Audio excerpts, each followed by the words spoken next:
Yes, welcome into Sports Bet Betting Insight today. Pauly and Teddy Tuesday, April 11th. Big game breakdown. Not much going on in the association. Show two games in Major League Baseball and the deep dive. You can finally bet on the NFL draft here in Vegas, and we have a play of the day before we get out of here. Bad beats, bad bets, bad for the books. Epic betting night on the hardwoods, Teddy. Let's start with a big game between the Cavs and the Heat. Heat bet up from 2 to 11 once the news was announced. No Kyrie and no LeBron, and the Cavs, once again, they blew an 11-point lead in the fourth quarter. Yeah, but this time they covered the number in defeat. Again, there were some enormous line moves yesterday. There was 4 games where the lines went absolutely berserk after players were announced as sitting for various teams. And, of course, the books won on 3 of those 4 line moves, including this one. -2 to -11, Pauly. That is a feeding frenzy. I understand no LeBron. I understand no Kyrie. But it's not like the Cavs aren't a deep team to begin with. And look at Darren Williams last night. You see him? 53 minutes, 35 points, 9 assists, 7 boards. Showed he still has game. I wonder if he's going to be able to get out of bed before Friday. He did have 10 turnovers in that contest. But, yeah, Cleveland lost the game in straight-up fashion. Miami, I mean, everything that Spoelstra could do after their slow start to get them back in the game and to find a way to win, he did, and they went all in. Look at the minutes played for the Heat last night. Spoelstra not fooling around. It was an all-in situation for the Heat head coach. 2 4-point plays by the Cavs in overtime to keep them alive before the Heat made some free throws down the stretch to get the win. Now, what does that mean? Boston beat Brooklyn at home, so they are now the 1 seed. ESPN Stats and Info tweet, Celtics can clinch the top seed in the East with a win Wednesday against the Bucks. Last time they were the top seed, 07-08, and they won the title. Another very popular bad bet. How about the Wizards? No John Wall, no Porter, and a ton of money on the Pistons, and the Wizards win. Sure, last game ever at the Palace. I mean, you have Washington saying, all right, we're going to sit Wall. Porter's played every game this year. We're going to sit Porter. And here's Detroit. You're going to bring something last night for the Palace. You know what? It didn't matter. Bradley Beal, Markieff Morris, they ate the Pistons down. They ate them up down the stretch of that game. Wizards 105-101, and an 8-point line move. Not an insignificant move. 8 points in an NBA game, and the books keep all that money. Yep, here's one we told you about. A 5-point move in this one. It was close at the half, and then the Rockets pulled a lot of guys in the second half. Clippers ran them out. Yeah, I mean, the Clips bet up from 4.5 to 9.5, a 5-point move. Harden played, but Houston sat Patrick Beverley, Clint Capella, Lou Williams, all sat, and then in the second half it got worse. But Clips just blew them out. This is one the bettors cashed, and it's the only one of the 4 huge NBA moves from last night that the bettors actually made some money with. Nice call on this one, Pauly, last night. Yep, not the last 5-point move as well. Spurs and the Blazers. Blazers sat Lillard, McCollum, Crabbe. Spurs went from 3.5 up to 10.5 because of the quotes we read about Pop that everyone's going to play, no one's going to rest. Yeah, well, they all played the first half. The Spurs' fourth quarter lineup, Pops was full of shit. His fourth quarter lineup, Brian Forbes, Dwayne Dedmon, David Lee, Jonathan Simmons, Davis Bertans. That's the whole fourth quarter. That's not quite Aldridge, Gasol, and Kawhi. That's not quite, we need to get our rotations down. That's, yeah, well, good luck out there, guys. See what you can do. And they still led by 5 with less than 2 minutes to play. They're in position to cover. They led by 3 with 20 seconds to play. Still in position to cover for those who bet them early. They couldn't execute an inbounds pass off a made shot. Blazers win the game straight up, 99-98. And even with Portland sitting everybody, with Lillard, McCollum, Crabbe, Harkless sat too, with a Pop and his big chip on his shoulder, and that 10.5-point, Spurs 10.5-point chalk. Yeah, they lose the game outright. Yeah, big comeback there from the Blazers. Bad for the Bucks. The Pacers, they had to win. They covered as well. Same with the Bulls. Orlando with a no-show. That game was over in the first quarter as these teams are trying to make the playoffs, get the 7 and the 8 seed in the East. Yeah, and I mean, for the money line, guys, all the favorites won on the money line that needed to win. That's not necessarily good for the books. They want the favorite, the must-wins, at least one of those guys to go down because people do play the money line parlays with the chalk. But for Orlando, I mean, laying down, the Bulls are supposed to be in a playoff chase. You know, they're supposed to be battling, and Orlando's down 21 after one off another no-show at home. What, Chicago win the boards by 17. They shot 54% from the floor. And, Frank Vogel and company, they're ready to go home. Wouldn't be one of these, wouldn't be a regular Monday without a couple of these. Here's some bad beats. Tampa and the Yankees under 8, fell 9. What happened? 2-0 in the 7th. Pineda's got a no-no. It's still 3-1 in the bottom of the 8th. Pitches were great. And then some home runs that aren't a home run anywhere else but Yankee Stadium. No, this was a tough beat. And look, you've got a case of the Mondays, and you had some Tampa, New York under in your pocket. Boy, it made a bad day a whole lot worse. You've got a no-no. You got a no-no going in this game. It's 3-1 in the bottom of the 8th. The pitchers are dominating. 19 strikeouts, 1 walk, 12 hits. And then in the 9th, or the bottom of the 8th and then the 9th, what do we have? Let's see. Well, here's a tweet from ESPN Stats and Info. 3 of the 4 home runs hit at Yankee Stadium today. That'd be Headley, Morrison, and Castro. Would not have been a home run at any other park under normal weather conditions. You're sitting there with under 8. It lands 9. That, folks, is an ouch. When your guy's got a no-no and you're losing unders, that's an ouch. Yep, here's another one. Reds-Pirates open 8, bet up to 8.5, fell 8, 5-0 in the 2nd, 6-1 in the 5th, and with these two pens, nothing happened. Yeah, and normally you got a blowout situation, and you're not going to get the better bullpen arms. Better bullpen arms. You're going to get the bottom of the bullpens. Well, not this time. The starters, Finnegan and Glasnow, 3.2, allowed 18 of 29 hitters to reach base, but only 6 of them came around to score, and a game that probably should have flown over by about the 3rd or 4th inning ends up staying under. That's a tough one when you're 6-1 in the 5th and can't get it over 8. Yes. Up next, big game breakdown. We'll get to 2 games in MLB in the deep dive. NFL draft is here. We can now bet on this in Las Vegas, and William Hill has props out already on SportsBit. Betting insight today on SBRpicks.com. Go to SBRodds.com. Browse, compare, and shop live odds available at top online sportsbooks. Back on SportsBit, betting insight today, Pauly and Teddy. Time for big game breakdown. As always, live odds, sportsbookreview.com. Orioles and the Red Sox. Bundy against Pomerantz. Sox, 125, 9.5 the total. Developed a terrific, Pomerantz that is, a terrific knuckle curve that could tie up a hitter in knots. So on the verge of being an all-star with the Padres. But you go to Fenway, worst place in history for a soft-throwing lefty that gets a ton of fly balls. And he was great in Petco, but his numbers stunk, Teddy, when he came over to the Red Sox. Well, it wasn't just Petco. Look at the graphic. It's like everywhere but Fenway. Here's Boston, that's supposed to be this brilliant team that makes all the right moves when it comes to the advanced metrics, and they spend money on a guy and spend draft capital on a guy who is a clear bad fit for their ballpark. And the walks don't change. You know, the strikeouts are a little bit down at Fenway. What happens is the home runs allowed per 9 innings. It's a night and day. He didn't change his game all that much, but he spent too much time in Fenway turning his back on hitters trotting around the bases after home run. Look at this graphic. Batters per home run. At Fenway, he's got 16. At all other parks, he's got 50. So, we're talking about a guy who is not a good fit, clearly, for this ballpark. This year, the Red Sox gave him, a 1-year deal of $4.5 million. He already started the season on the DL with a flexor strain. He only got 12 innings of work in spring training.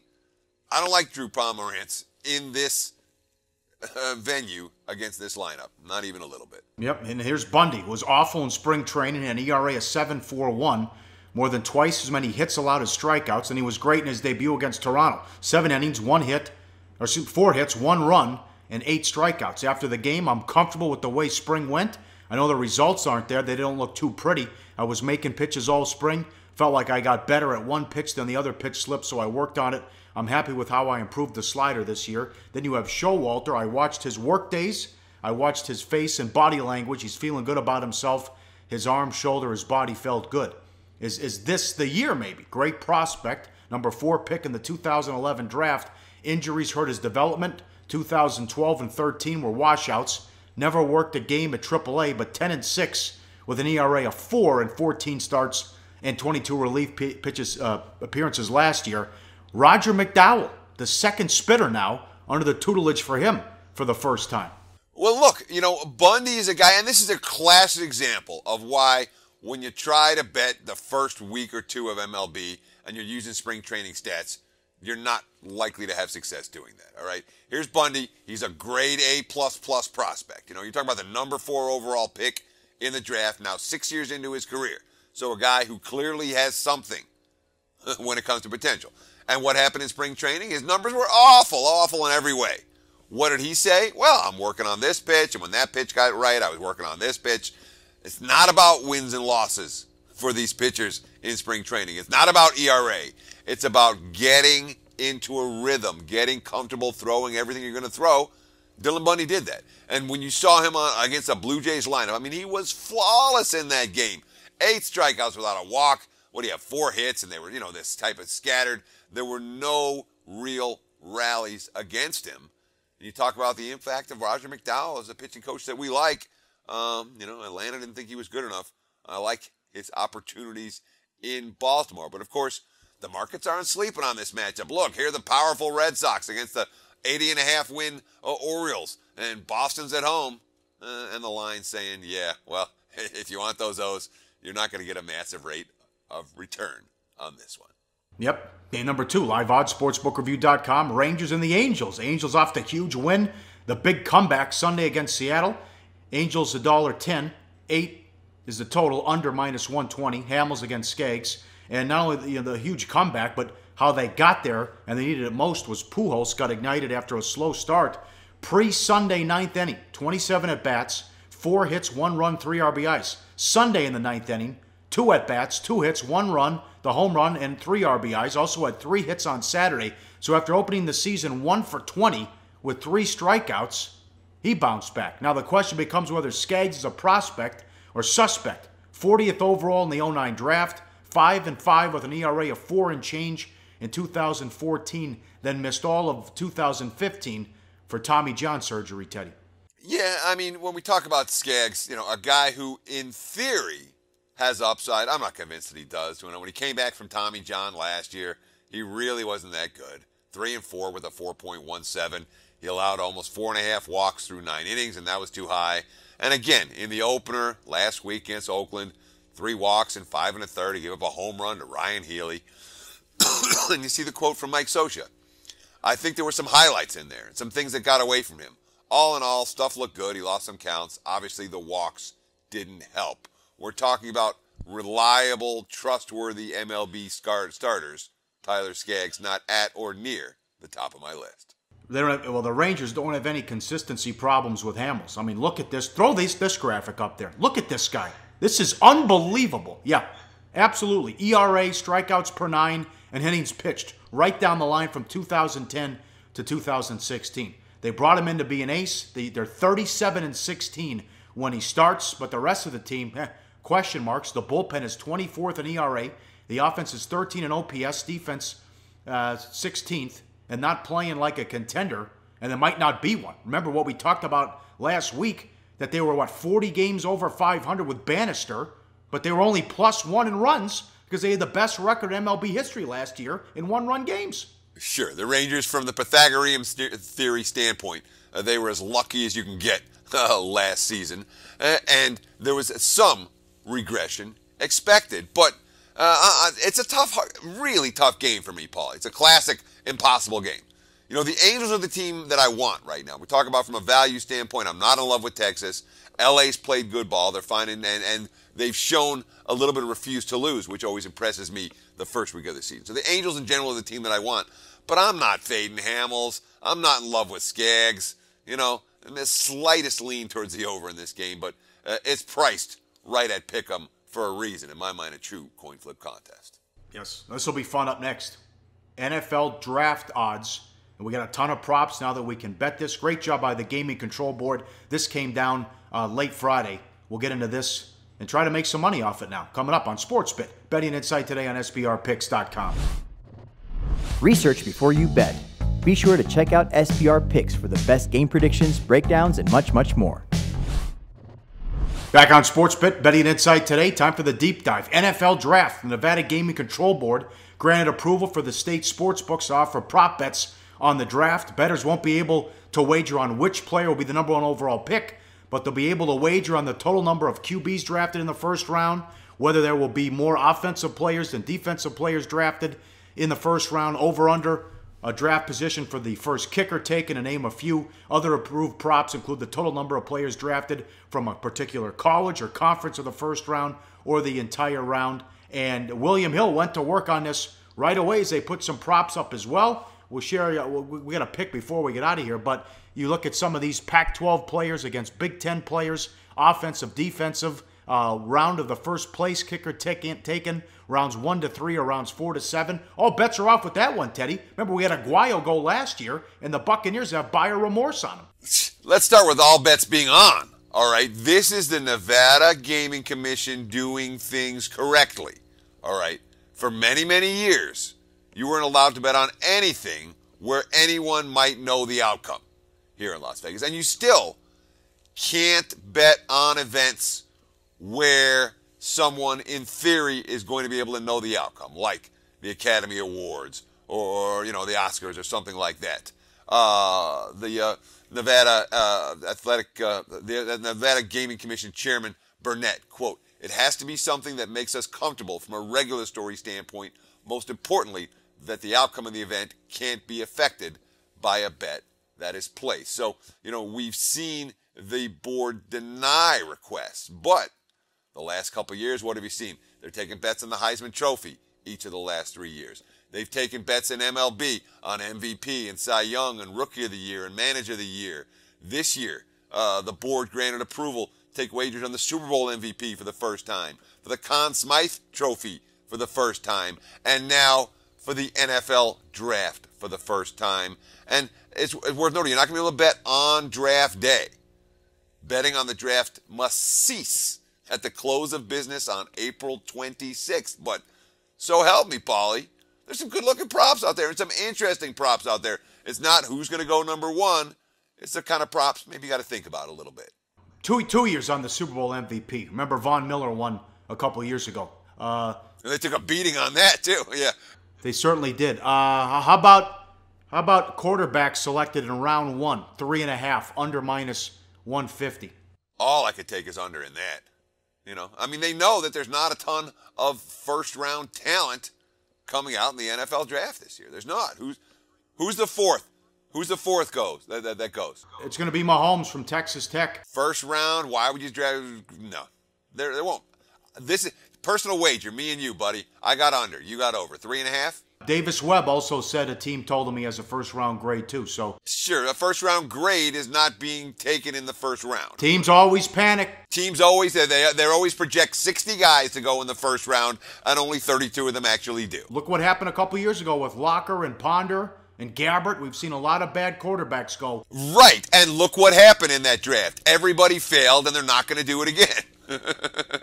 Kaiser will go in the first round, too. Under 3.5. You'll see. You don't think Kaiser's going to go in the first round? This is what I'm saying. Under 3.5. All right, fine. That's what I'll again, me and you, friendly wager. Friendly little wager. How about Pac-12 against Big Ten? Big Ten players -0.5. Oh, God. And that's the kind of thing that requires work. And if you're actually doing the work, and again, we're a couple weeks away from the draft still. If you're actually doing the work, if you've been following this, you've got a good read on, hey, this team's going to go here, that team's going to go there. Boy, you can make some money with these. From me, just standing here, having done zero work and read, maybe 2 mock drafts in their entirety. I don't know about Big Ten versus Pac-12 or SEC or any of that stuff, Pauly. It's just me talking off the top of my head, which is, not what our viewers are hoping for. Betting on the draft must cease at the close of business on April 26th. One more thing on the NFL. How about what happened here in Vegas at the MGM with the arm wrestling championships? All these players are going to get fined that participated in this. And that's it. Okay, if the NFL's actually going to move to Las Vegas, which, by the way, they are going to actually move to Las Vegas, things like this are going to have to be taken care of in a better way. All right? When you have an arm wrestling tournament, it's pretty cool. If you've seen some of the video on it, really cool.